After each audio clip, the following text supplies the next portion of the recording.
Hello students, आज हम start करने वाले हैं हमारे बायोलॉजी की unit 4 chapter number 14 respiration in plants. ठीक है, रेस्पिरेशन की बात करें तो रेस्पिरेशन यानी कि होता है श्वसन, जो कि आप लोगों ने 10th में भी थोड़ा सा पढ़ चुके हैं। रेस्पिरेशन होता क्या है?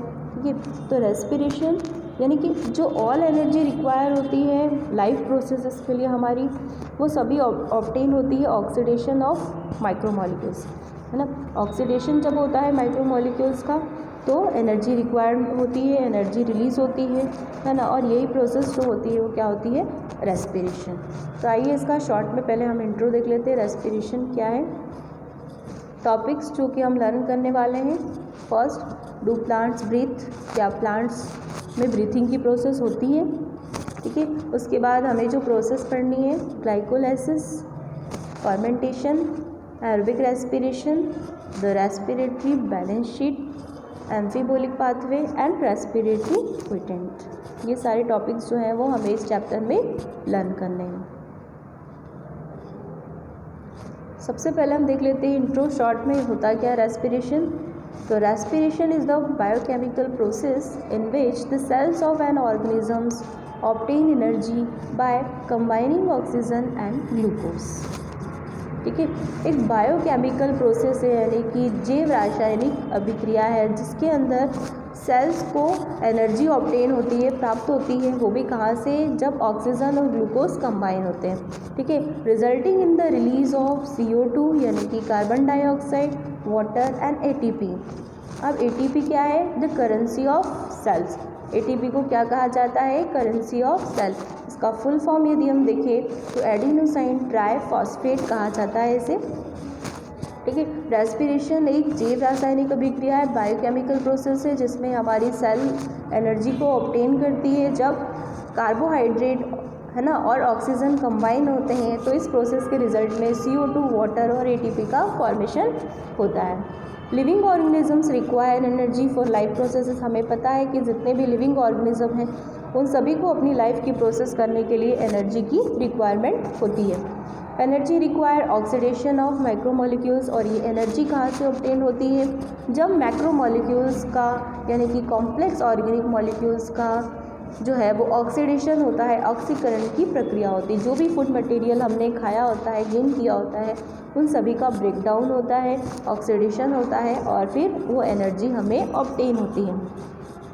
Green plants and cyanobacteria, photosynthesis, autotrophs. हमें पता है जो ग्रीन प्लांट्स होते हैं और जो साइनोबैक्टीरिया होते हैं उनमें फोटोसिंथेसिस की प्रोसेस होती है जिसके थ्रू वो क्या करते हैं? रेस्पिरेशन करते हैं।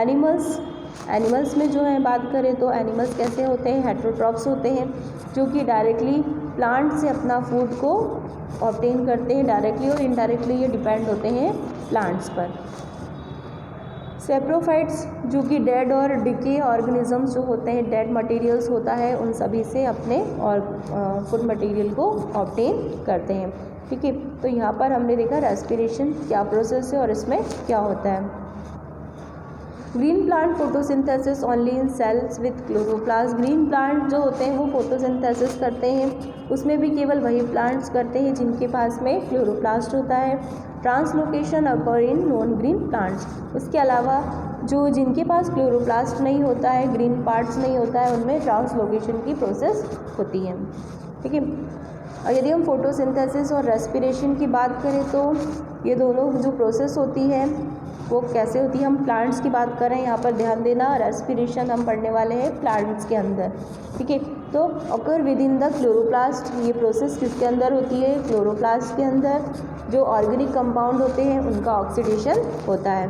Breakdown of molecule to yield energy, cytoplasm and mitochondria.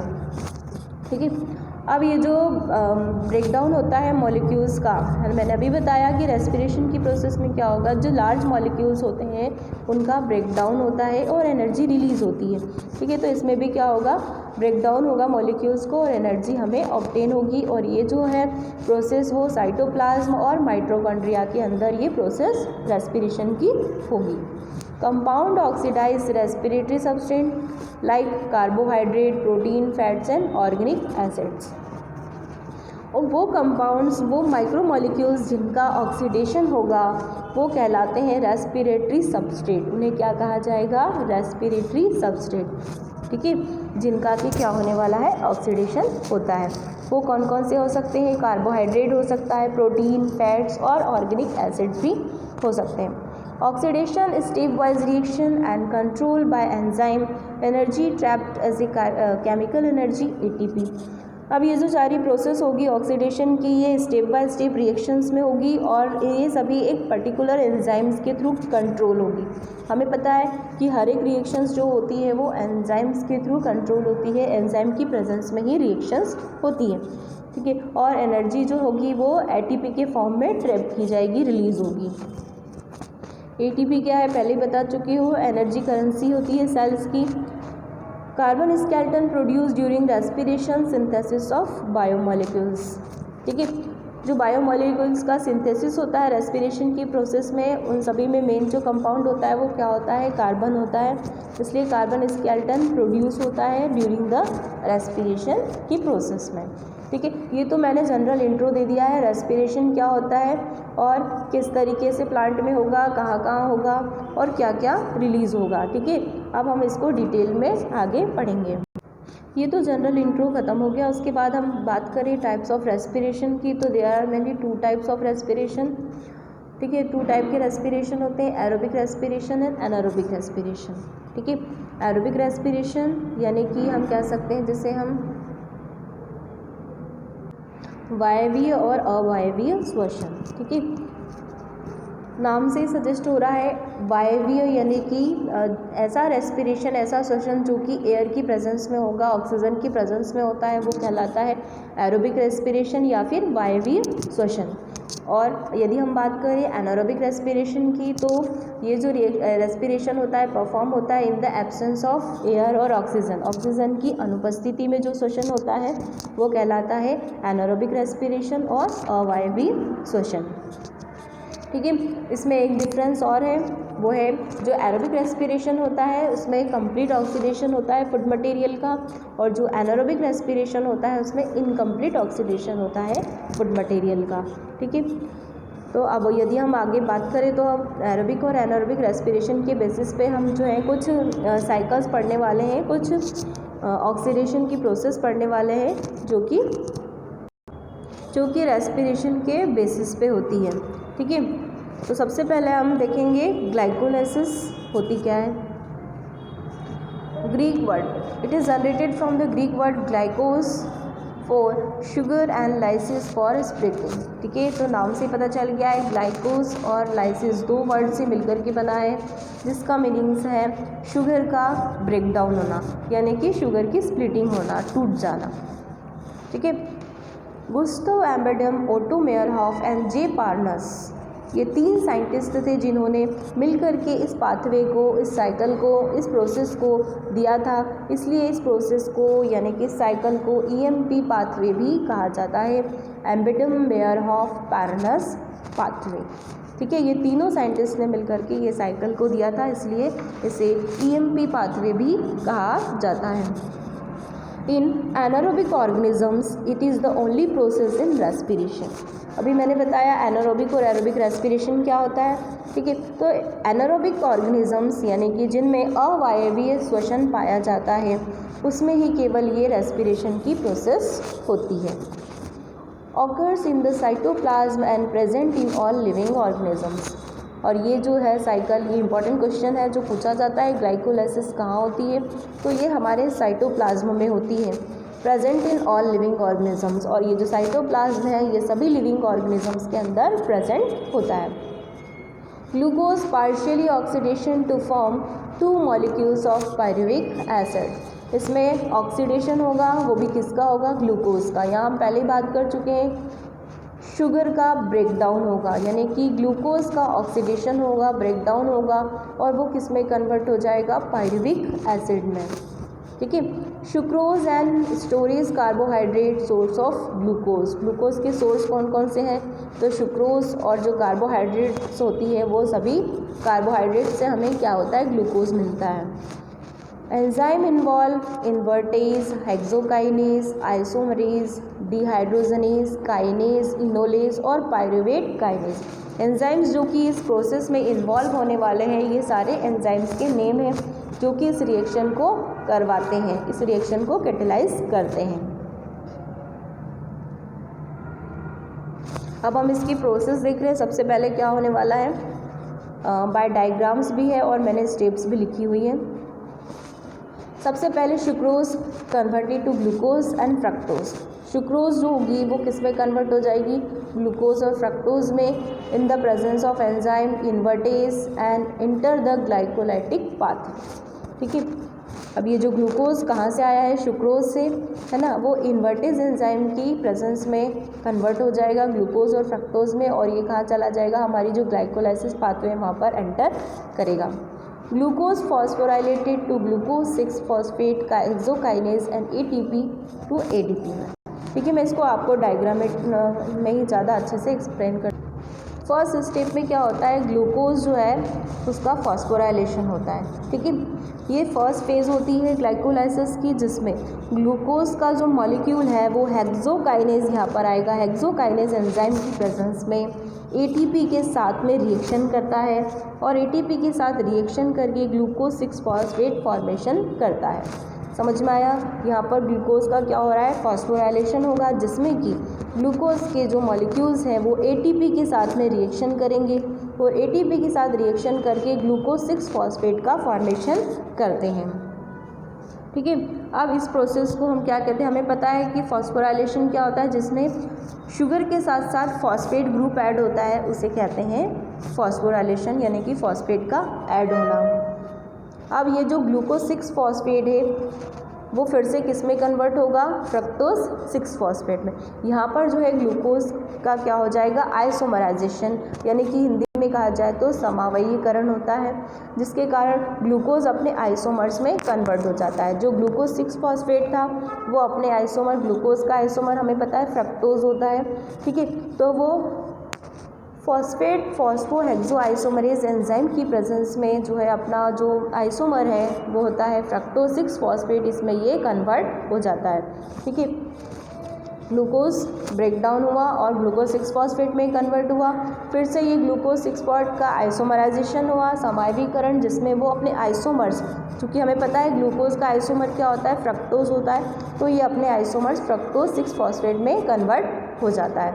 आगे आता है फिर से यहाँ पर फॉस्फोराइलेशन की रिएक्शन होगी, सेकेंड फॉस्फोराइलेशन होगा यहाँ पर, जिसमें ठीक है ये जो फ्रक्टोज 6 फॉस्फेट बना हुआ है वो फिर से ATP के साथ में रिएक्शन करेगा, है ना, और ATP के साथ रिएक्शन करके फ्रक्टोज 1,6 डाइफॉस्फेट बनाएगा। क्लियर है, फ्रक्टोज 6 फॉस्फेट अगेन फॉस्फोराइलेशन की प्रोसेस होगी और ATP के साथ में रिएक्शन करके फ्रक्टोज 1,6 फॉस्फेट का फॉर्मेशन करेगा। ठीक है, अब इसके बाद हम आगे बढ़ते हैं। यहाँ पर जो होगी वो रिएक्शन होगी क्लीवेज रिएक्शंस, ठीक है, जिसमें कि 2 ग्रुप्स में ये ब्रेक डाउन होंगे। कौन, फ्रक्टोज 6 डाइफॉस्फेट। जो फ्रक्टोज 1,6 डाइफॉस्फेट बना है वो एल्डोलेज एंजाइम की प्रेजेंस में, ठीक है, 3-फॉस्फोग्लिसरीअल्डिहाइड, ठीक, 3-फॉस्फेट-ग्लिसरीअल्डिहाइड और डाइहाइड्रोक्सी एसीटोन फॉस्फेट, इन दोनों में ब्रेक डाउन हो जाएगा। ये जो है प्रोडक्ट अपना, उसका क्लीवेज रिएक्शन होगी, क्लीवेज यानी टूटना, इन 2 प्रोडक्ट में ये कन्वर्ट हो जाएगा। 6 कार्बन यहाँ पे 6 मॉलिक्यूल्स थे, ये जब ब्रेक डाउन होगा तो 3 इधर होंगे और 3 होंगे, 2 पार्ट्स में ये क्या होगा, ब्रेक डाउन हो जाएगा। ठीक है, तो यहाँ पर क्या होगा, जो फ्रक्टोज 1,6 डाइफॉस्फेट था वो क्लीवेज की रिएक्शन कर ब्रेक डाउन होगा और वो 2 प्रोडक्ट बनाएगा, वो है 3-फॉस्फोग्लिसरीअल्डिहाइड, साथ ही साथ डाइहाइड्रोक्सी एसीटोन फॉस्फेट, ये 2 चीज़ों का फॉर्मेशन करेगा। देन उसके बाद क्या होगा, ये जो ग्लूकोज, अब उसके बाद हमारा जो ये बना है फॉस्फेट 3-ग्लिसरीअल्डिहाइड, है ना, इसमें अब डिहाइड्रोजनेशन की प्रोसेस होगी। ठीक है, डिहाइड्रोजनेशन की प्रोसेस होगी तो ये जो 3-फॉस्फोग्लिसरीअल्डिहाइड है ना, वो S3PO4 के S3PO4 मॉलिक्यूल्स के साथ रिएक्शन करके ये बनाएगा अपना 1,3-डाइफॉस्फोग्लिसरिक एसिड। क्या बनाएगा? 1,3-बाइफॉस्फोग्लिसरिक एसिड। ठीक है, 1,3-बाइफॉस्फोग्लिसरिक एसिड का फॉर्मेशन हो गया। अब ये जो 1,3-फॉस्फोग्लिसरी बना हुआ है, फॉस्फोग्लिसरिक एसिड बना हुआ है, ठीक है, वो अब क्या करेगा? डिहाइड्रोजनेशन की प्रोसेस होगी इसमें, और डिहाइड्रोजनेशन की प्रोसेस में ये क्या करेगा? फिर से, ठीक है, ये जो 1,3-बाइफॉस्फोग्लिसरिक एसिड है ये ट्रांसफॉस्फोरिलेज जो एंजाइम है उसकी प्रेजेंस में एडीपी के 2 मॉलिक्यूल्स के साथ में रिएक्शन करेगा। यहाँ पर दिख रहा है, यहाँ पर ये एडीपी है। एडीपी के 2 मॉलिक्यूल्स के साथ में रिएक्शन करके ये 3-फॉस्फोग्लिसरिक एसिड का फॉर्मेशन करेगा। ये रहा है पे 2 मॉलिक्यूल्स है एटीपी के, जिसके साथ में इसने रिएक्शन करी है 3-फॉस्फोग्लिसरिक एसिड ने, और बनाया है 3-फॉस्फोग्लिसरिक एसिड का फॉर्मेशन किया। ठीक है, 3-फॉस्फोग्लिसरिक एसिड और साथ ही साथ एटीपी का भी यहाँ पर फॉर्मेशन होता है। अब ये जो हमारा 3-फॉस्फोग्लिसरिक एसिड बना हुआ है, अब ये फिर से इसमें आइसोमराइजेशन की प्रोसेस होगी, और आइसोमराइजेशन की प्रोसेस करके ये अपना जो इनका कंपाउंड होता है 2-फॉस्फोग्लिसरेट, इसमें ये कन्वर्ट हो जाएंगे। ठीक है, अब ये जो 2-फॉस्फोग्लिसरिक एसिड है ये इनोलेज एंजाइम की प्रेजेंस में, ये जो 2-फॉस्फोग्लिसरिक एसिड है ये इनोलेज एंजाइम की प्रेजेंस में क्या करेंगे? 2-फॉस्फोफिनॉइल पायरुविक एसिड बनाएंगे। 2-फॉस्फोफिनॉइल पायरुविक एसिड का फॉर्मेशन करते हैं। ठीक है, अब लास्ट वाली जो स्टेप होती है जिसमें हमारा पायरुविक एसिड का फॉर्मेशन, ये फॉस्फोफिनॉइल बन गया हमारा, फॉस्फोग्लिसरेट, फॉस्फोग्लिसरेट से फॉस्फोफिनॉइल पायरुवेट बना। अब जो फॉस्फोफिनॉइल पायरुवेट होगा इसमें क्या होगा कि 2 एडीपी के जो मॉलिक्यूल हैं उनके साथ ये फिर से रिएक्शन करेगा। ये जो फॉस्फोफिनॉइल पायरुवेट है ये 2 एटीपी मॉलिक्यूल्स के साथ में रिएक्शन करके और लास्ट में जो हमारा प्रोडक्ट है ना, वो है वो पायरुविक एसिड। 2 मॉलिक्यूल्स बनाएगा पायरुविक एसिड के। ठीक है, तो क्लियर हो गया यहाँ पर 10 स्टेप्स है टोटल, जिसमें अलग अलग एंजाइम्स की प्रेजेंस में जो है एटीपी के साथ में रिएक्शन करके जनरली जो रिएक्शंस हो रही है वो क्या हो रहा है? फॉस्फोराइलेशन की प्रोसेस 2 बार होगी यहाँ पर, उसके बाद डिहाइड्रोजनेशन हो रहा है, आइसोमराइजेशन की प्रोसेस होगी, और इन सभी स्टेप में ही हमारा जो है ग्लूकोज उसका ऑक्सीडेशन होगा, और लास्ट में हमें जो है पायरुविक एसिड्स ऑब्टेन होगा। तो ये प्रोसेस थी हमारी ग्लाइकोलाइसिस, जिसकी मैंने स्टेप बाय स्टेप यहाँ पर दी हुई है, आप लोग इसमें से नोट डाउन कर सकते हैं। ठीक है, आफ्टर ग्लाइकोलाइसिस अब जो हम साइकिल पढ़ने वाले हैं वो है फर्मेंटेशन। ठीक है, फर्मेंटेशन बताने से पहले मैं बता दूंगी आपको कि जो ग्लाइकोलाइसिस में हमारा पायरुविक एसिड बना था, अब उस पायरुविक एसिड का ऑक्सीडेशन होने वाला है। ठीक है, तो जो पायरुविक एसिड का ऑक्सीडेशन होता है वो सभी ऑर्गेनिजम्स में अलग अलग होता है। किसी किसी ऑर्गेनिजम्स में 2 टाइप से होता है, एक तो ऑक्सीजन की प्रेजेंस में और दूसरा ऑक्सीजन की एब्सेंस में। दोनों टाइप से पायरुविक एसिड का ऑक्सीडेशन होता है। ठीक है, तो पायरुविक एसिड का जो ऑक्सीडेशन होता है वो, यदि हम एनिमल सेल की बात करें तो एनिमल सेल्स में लैक्टिक एसिड के फॉर्मेशन के साथ में होता है। यहाँ पर मैंने डायग्राम में बताया हुआ है और आपको एक्सप्लेन भी करूँगी। और यदि हम बात करें एरोबिक रेस्पिरेशन की, तो उसमें हम आगे पढ़ेंगे TCA साइकिल, जो कि हमारा एरोबिक रेस्पिरेशन में आता है। एरोबिक तो रेस्पिरेशन की साइकिल है, क्रेब्स साइकिल जिसे कहेंगे, TCA साइकिल या फिर क्रेब्स साइकिल। तो पहले हम देखेंगे जो एनिमल सेल्स होती है उसमें लैक्टिक एसिड का फॉर्मेशन कैसे होता है in the absence of oxygen, यानी कि एनारोबिक रेस्पिरेशन में ही हम ये पढ़ने वाले हैं। ठीक है, there are 3 major ways in which the different cells handle the pyruvic acid produce by glycolysis. ठीक है, तो फर्मेंटेशन में हम क्या करेंगे, देखेंगे जो ग्लूकोज से पायरुविक एसिड का फॉर्मेशन हुआ है, अब उस पायरुविक एसिड का कैसे ब्रेक डाउन होता है, कैसे उसका ऑक्सीडेशन यहाँ पर होता है। ठीक है, तो 3 मेजर वेज है जिसके थ्रू क्या होता है, अलग अलग सेल्स में पायरुविक एसिड प्रोड्यूस होता है by the process of glycolysis. First होता है lactic acid fermentation, alcoholic fermentation और एरोबिक फर्मेंटेशन रेस्पिरेशन। ठीक है, इन तीनों वेज से क्या होता है, पायरुविक एसिड का फॉर्मेशन होता है। ठीक है, अगर हम फर्मेंटेशन की बात करें तो फर्मेंटेशन वो प्रोसेस है जो कि परफॉर्म होती है in the absence of oxygen. Oxygen की एब्सेंस में जो रिएक्शन होती है वो होती है फर्मेंटेशन। तो सबसे पहले हम बात करेंगे लैक्टिक एसिड फर्मेंटेशन की। जिसमें क्या होगा, pyruvic acid converted into lactic acid. अब ये जो पायरुविक एसिड है वो आफ्टर ब्रेकडाउन यानी ऑक्सीडेशन की प्रोसेस के बाद ये किस में कन्वर्ट हो जाएगी, लैक्टिक एसिड में। It take place in the muscles in anaerobic conditions. ये प्रोसेस कहाँ होती है, मसल्स में, और कौन सी कंडीशन में होगी, एनारोबिक कंडीशंस में, यानी कि अवायवीय अवस्थाओं में। ठीक है, मैंने अभी बताया फर्मेंटेशन वही प्रोसेस होती है जो कि ऑक्सीजन की, एयर की एब्सेंस में जो प्रोसेस होती है। तो ये कहाँ होगी, लैक्टिक एसिड फॉर्मेशन मसल्स के अंदर होगी। The reactions catalysed by lactic dehydrogenase. ये प्रोसेस किस एंजाइम्स के थ्रू कैटेलाइज होगी, वो होगा लैक्टेट डिहाइड्रोजनेज एंजाइम। ठीक है, इसमें क्या होगा, NAD+H positive is reoxidise into NAD। ठीक है, रीऑक्सीडाइज होगा यहाँ पर, यानी कि हाइड्रोजन रिलीज हो जाएगा और उसकी जगह पे क्या होगा, ऑक्सीडेशन की प्रोसेस होगी जिसमें ये NADH जो है वो किस में कन्वर्ट हो जाएगा, NAD में। यहाँ पर हम देख सकते हैं ग्लाइकोलाइसिस की प्रोसेस में ही पायरुविक एसिड का फॉर्मेशन हो रहा है। ये सारी स्टेप जो है वो ग्लाइकोलाइसिस की हमें पता है, ग्लिसरील्डिहाइड बना, फॉस्फोग्लिसरेट बना, फॉस्फोफिनाइल पायरुविक एसिड बना और उससे पायरुविक एसिड बनता है, ये हमें पता है। ठीक है, अब यहाँ पर आगे ये जो पायरुविक एसिड है वो जो है, ये मैंने बताया ना यहाँ पे रीऑक्सीडाइज होगा, यानी कि NAD से किस में कन्वर्ट होगा, NAD में रीऑक्सीडाइज होकर के ये पायरुविक एसिड यहाँ पर लैक्टिक एसिड का फॉर्मेशन करेगा। पूरी ओवरऑल स्टेप जो है वो आपकी ग्लाइकोलाइसिस जैसी है, सिर्फ यहाँ पर एक स्टेप जुड़ गई है और वो है पायरुविक एसिड से इस लैक्टिक एसिड का फॉर्मेशन होना। ठीक है, तो यहाँ पर NADH का रीऑक्सीडाइज होता है जिसके कारण NADH से किस में कन्वर्ट होता है, NAD में कन्वर्ट होता है और लैक्टिक एसिड का फॉर्मेशन होता है। क्योंकि ये क्या है, एनारोबिक रेस्पिरेशन है जिसमें इनकम्प्लीट ऑक्सीडेशन होता है फूड मटेरियल का। तो यहाँ पर हमें जो है जो एंड प्रोडक्ट है वो मिलेगा इथेनॉल एंड CO2। क्या मिलने वाला है, इथेनॉल और CO2, जो कि इसका एंड प्रोडक्ट है, क्योंकि ये इनकम्प्लीट ऑक्सीडेशन के बाद हमें ऑब्टेन हो रहा है। तो यहाँ पर आपको फर्मेंटेशन की प्रोसेस समझ में आ गई, लैक्टिक एसिड फर्मेंटेशन। नेक्स्ट है अल्कोहलिक फर्मेंटेशन।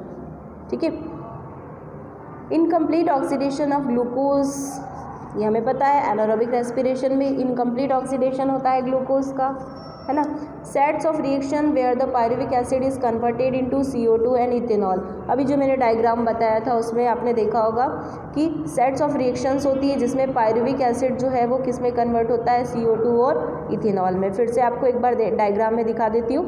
ये देखिए, पीछे आते हैं, यहाँ पर हमने देखा था लैक्टिक एसिड बन रहा था, उसके साथ साथ ही एंड प्रोडक्ट में क्या बना है, पायरुविक एसिड फिर से किस में कन्वर्ट हुआ है, तो CO2 और इथेनॉल में। ठीक है, तो यहीं पर हमें अल्कोहलिक फर्मेंटेशन की प्रोसेस भी देखने को मिल रही है। ये दोनों फर्मेंटेशन की टाइप्स हैं, लैक्टिक एसिड और अल्कोहलिक। लैक्टिक एसिड फर्मेंटेशन में पायरुवेट से लैक्टिक एसिड बन रहा है और इधर अल्कोहलिक में पायरुविक एसिड किस में कन्वर्ट हो रहा है, CO2 और इथेनॉल में। ठीक है, ये दोनों एक ही साथ परफॉर्म हो रही हैं। The sets of reaction where the pyruvic acid is converted into CO2 and ethanol. The enzyme pyruvic acid decarboxylase and alcohol dehydrogenase. जहाँ पर भी D आ रहा है मतलब वो ब्रेक डाउन करेगा, कार्बोक्सिलेज यानी कि कार्बन ब्रेक डाउन होगा और डिहाइड्रोजनेज यानी कि इथेनॉल का ब्रेक डाउन करने के लिए, अल्कोहल को ब्रेक करने के लिए ये एंजाइम यूज़ होगा। ठीक है, तो पायरुविक एसिड जो है वो किस में कन्वर्ट होगा, CO2 और इथेनॉल में। तो CO2 को कन्वर्ट करने के लिए डिकार्बोक्सिलेज एंजाइम और इथेनॉल को कन्वर्ट करने के लिए अल्कोहल डिहाइड्रोजनेज एंजाइम यूज़ किए जाएंगे। NADH+H पॉजिटिव रीऑक्सीडाइज इनटू NAD, ये पहले बताया। NADH जो है वो रीऑक्सीडाइज होगा जिसमें से हाइड्रोजन रिलीज होगी और ये किस में कन्वर्ट हो जाएगा, NAD में। Energy release less than 7% of energy in glucose. इसमें टोटल एनर्जी कितनी रिलीज होती है, 7% से कम एनर्जी इसमें यूज़ होती है। Yeast poisons to death when the concentration of alcohol reaches about the 13%। ठीक है, यदि इस प्रोसेस में ईस्ट का जो पॉइजन होता है, हमें पता है फर्मेंटेशन जो होती है ईस्ट के प्रेजेंस में होती है, तो ये जो ईस्ट का पॉइजन जो होता है यदि अल्कोहलिक फर्मेंटेशन में ये 13% तक, अभी हमने बताया इसमें ये जो प्रोसेस होती है अल्कोहल फर्मेंटेशन उसमें 7% एनर्जी रिलीज़ होती है इस प्रोसेस से। ठीक है। और यदि इसकी क्वांटिटी बढ़ा दी जाए तो ये अगर 13% तक होती है तो इससे क्या हो सकता है, डेथ भी हो सकती है ऑर्गेनिज्म की, ठीक है। नेक्स्ट है हमारा एरोबिक रेस्पिरेशन। ये हमने पढ़ा था, फर्मेंटेशन की प्रोसेस को ही हम आगे कंटिन्यू कर रहे हैं, जिसमें हमने पहले पढ़ लिया है lactic acid fermentation, alcoholic fermentation, और लास्ट जो था हमारा एरोबिक रेस्पिरेशन, जिसके बारे में मैं पहले इंट्रो बता चुकी हूँ। क्या होगा, complete oxidation of glucose in energy extraction synthesise ATP, जिसमें कि फूड मटेरियल का कंप्लीट ऑक्सीडेशन होगा। Common in higher organisms and takes place within the mitochondria. Higher organisms में सभी में ये एरोबिक रेस्पिरेशन प्रेजेंट होता है, और कहाँ होती है, ये माइटोकॉन्ड्रिया में। ये चीज़ याद रखना है कि ये एरोबिक रेस्पिरेशन की प्रोसेस कहाँ हो रही है, माइटोकॉन्ड्रिया में, और ग्लाइकोलाइसिस कहाँ हो रहा था, साइटोप्लाज्म में। Require O2 and CO2 water and a large amount of energy present in a substrate. इस प्रोसेस को परफॉर्म करने के लिए ऑक्सीजन, CO2, ऑक्सीजन एंड अंदर आएगा तो CO2 रिलीज होगी, उसके साथ साथ वाटर और लार्ज अमाउंट में एनर्जी की रिक्वायरमेंट होती है। तो क्लियर हो गया एरोबिक रेस्पिरेशन क्या होता है। अब हम आगे इसकी साइकिल पढ़ेंगे, एरोबिक रेस्पिरेशन में क्या क्या परफॉर्म होने वाला है, जो कि हम अपने नेक्स्ट वीडियो में पढ़ेंगे।